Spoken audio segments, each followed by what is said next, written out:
Good morning students. आज हम पाठ 10 कामचोर पढ़ेंगे। सभी बच्चे अपने पसंद की बुक निकालो। पाठ 10 कामचोर, पेज नंबर 51। ठीक है, देखो। बड़ी देर के बाद विवाद के बाद यह तय हुआ कि सचमुच नौकरों को निकाल दिया जाए। आखिर ये मोटे मोटे किस काम के हैं? हिलकर पानी नहीं पीते। इन्हें अपना काम खुद करने की आदत होनी चाहिए। कामचोर कहीं के। तुम लोग कुछ नहीं, इतने सारे हो और सारा दिन ऊधम मचाने के सिवाय कुछ नहीं करते। और सचमुच हमें ख्याल आया कि हम आखिर काम क्यों नहीं करते। हिलकर पानी पीने में अपना क्या खर्च होता है, इसलिए हमने तुरंत हिलाकर पानी पीना शुरू किया। हिलने में धक्के भी लग जाते हैं और हम किसी के दबेल तो थे नहीं कि कोई धक्का दे और सह जाए। लीजिए, पानी के मटकों के पास ही घमासान युद्ध हो गया। सुराइयाँ उधर लुढ़की, मटके इधर गए, कपड़े भीगे सो अलग। यह भला काम करेंगे? अम्मा ने निश्चय किया। करेंगे कैसे नहीं? देखो जी, जो काम नहीं करेगा उसे रात का खाना हरगिज़ नहीं मिलेगा, समझे? अब इसमें क्या है ना, जो घर के बच्चे हैं ना, वो दिन भर बैठे रहते हैं, तो अम्मा ने ये सोचा कि जो घर के सारे नौकरों को निकाल दिया जाए और ये जो बच्चे हैं दिन भर लड़ते रहते हैं, बैठे रहते हैं, इनको अपना काम स्वयं करना चाहिए, ये निश्चय किया। और बोले अम्मा जी ने बोला कि सभी लोग अपने हाथ से पानी तो ले ही सकते हैं। अब हिल के पानी पीने के चक्कर में बच्चे ना पानी पीने के लिए गए और हिलने लगे, तो एक दूसरे से धक्का मुक्की हो गई। अब वो कौन किससे दबने वाला था, तो एक ने धक्का मारा तो दूसरे ने धक्का मार दिया। अब इस चक्कर में सुराइयाँ गिर गई, मटके टूट गए और वहीं पर घमासान युद्ध हो गया। फिर अम्मा जी ने निश्चय किया कि ये काम अगर ये बच्चे काम नहीं करेंगे तो इनको शाम का रात का खाना नहीं मिलेगा।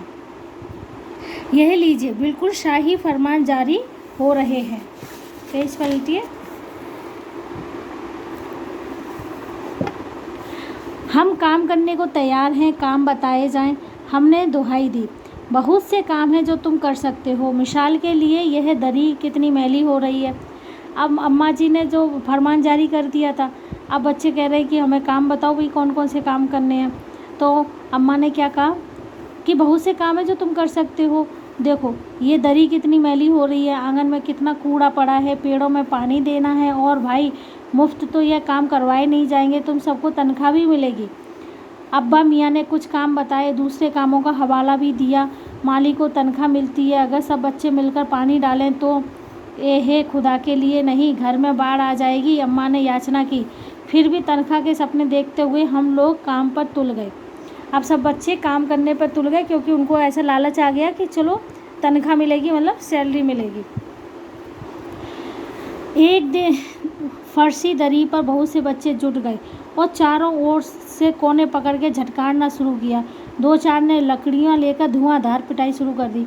अब जो फर्श में दरी बिछी रहती थी ना, उसको बच्चों ने पकड़ के चारे कोने पकड़े और झटकारना शुरू कर दिया।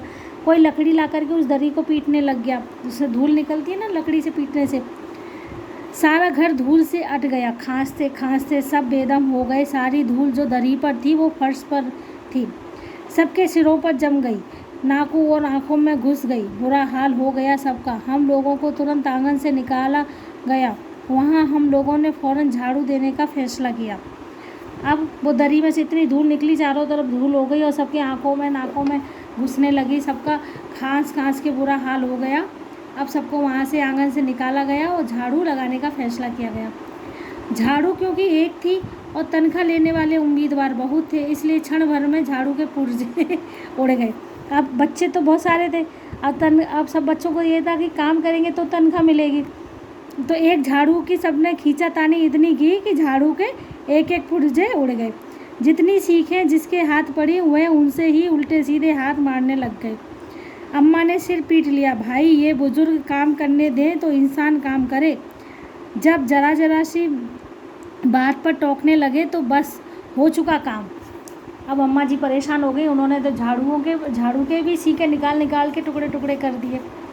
असल में झाड़ू देने से पहले ज़रा सा पानी छिड़क लेना चाहिए। बस ये ख्याल आते ही तुरंत दरी पर पानी छिड़का गया। एक तो वैसे ही धूल से अटी हुई थी, पानी पड़ते ही सारी धूल कीचड़ बन गई।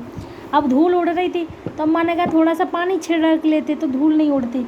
अब बच्चों ने ऐसा पानी छिड़का कि वो कीचड़ हो गई। अब सब आंगन से भी निकाले गए। तय हुआ कि पेड़ों को पानी दिया जाए। बस सारे घर की बाल्टियाँ, लोटे, तसले, भगोने, पतीलियाँ लूट ली गई। जिन्हें ये चीज़ भी ना मिली वे डोंगे, कटोरे और गिलास भी ले भागे। अब बच्चे बहुत सारे थे, अब सब ने कहा कि चलो पेड़ों को पानी दिया जाए। तो सब ने घर में जितने भी बर्तन थे सब उठा लिए, किसी ने लोटा, किसी ने बाल्टियाँ, किसी ने तसले, भगोने। अब किसी को कुछ नहीं मिला तो उन्होंने पतीली, मतलब जो वो होती ना भगोनी और डोंगे, कटोरे, गिलास, ये सब लेके चल दिए। अब सब लोग नल पर टूट पड़े। यहाँ भी वह घमासान मची कि क्या मजाल जो एक बूंद पानी किसी के बर्तन में आ सके। अब सब नल के ऊपर टूट पड़े, मैं पानी भरूंगा। उस चक्कर में किसी के भी बर्तन में एक बूंद पानी नहीं आया और फैलने लगा। ठूसम ठास, किसी बाल्टी पर पतीला और पतीले पर लोटा, भगोने और डोंगे। पहले तो धक्के चले, फिर कोहनियाँ, उसके बाद बर्तन। फ़ौरन बड़े भाइयों, बहनों, मामुओं और दमदार मौसियों, फूफियों की कुमुक भेजी गई। फौज मैदान में हथियार फेंककर पीठ दिखा गई। अब सब लोग पानी भरने के लिए लड़ने लग गए थे, एक दूसरे को मारने लगे, फिर बर्तन फेंकने लगे। इसके लिए सब मामा मौसी सबको भेजा गया और वो सब बच्चे थे ना, वो सब बर्तनों को फेंक करके भाग गए। इसी धीगा मुस्ती में कुछ बच्चे कीचड़ से लथपथ हो गए, जिन्हें नहलाकर कपड़े बदलवाने के लिए नौकरों की वर्तमान संख्या काफ़ी नहीं थी। पास के बंगलों से नौकर आए और 4 आना प्रति बच्चा के हिसाब से नहलवाए गए। हम लोग कायल हो गए कि सचमुच यह सफाई का काम अपने बस की बात नहीं है और ना पेड़ों की देखभाल हमसे हो सकती है। कम से कम मुर्गियां ही बंद कर दें। बस शाम से ही जो बांस छड़ी हाथ पड़ी लेकर मुर्गियां हाँकने लगे, चल दबड़े तबड़े। पर साहब, मुर्गियों को भी किसी ने हमारे विरुद्ध भड़का रखा था। ऊट पटांग इधर उधर कूदने लगीं। 2 मुर्गियां खीर के प्यालों से, जिन पर आया चांदी के वर्ग लगा रही थी, दौड़ती फांदती हुई निकल गई। तूफान गुजरने के बाद पता चला कि प्याले खाली हैं और सारी खीर दीदी के कामदारी दुपट्टे और ताजे धुले सिर पर लगी हुई है। एक बड़ा सा मुर्गा अम्मा के खुले हुए पानदान में कूद पड़ा और कत्थे चूने से लुथड़े हुए पंजे लेकर नानी अम्मा की सफ़ेद दूध जैसी चादर पर छापे मारता हुआ निकल गया। अब सब ने कहा चलो मुर्गियों को रख लो, अब उनके पिंजरे में बंद करो। अब सब लेकर मुर्गियों को भगाने लगे और मुर्गियों ने सब चीज़ ख़राब कर दी ना उनके दादी के जो सफ़ेद दुपट्टे थे, अम्मा के सफ़ेद दुपट्टे थे, उस पर उन्होंने क्या किया, एक मुर्गा जो उनका पानदान था ना उसमें कूद गया, फिर उसके पंजे उस पानदान के कत्थे से सन गए और फिर वो उनके सफ़ेद दूध जैसी चादर पर छापे मारता हुआ मुर्गियों ने सारा घर गंदा कर दिया। हंसी का चैप्टर है बेटा, आगे ये आप लोग पढ़ना और इसके आगे का अपन कल पढ़ेंगे। ठीक है बेटा, गुड डे बेटा।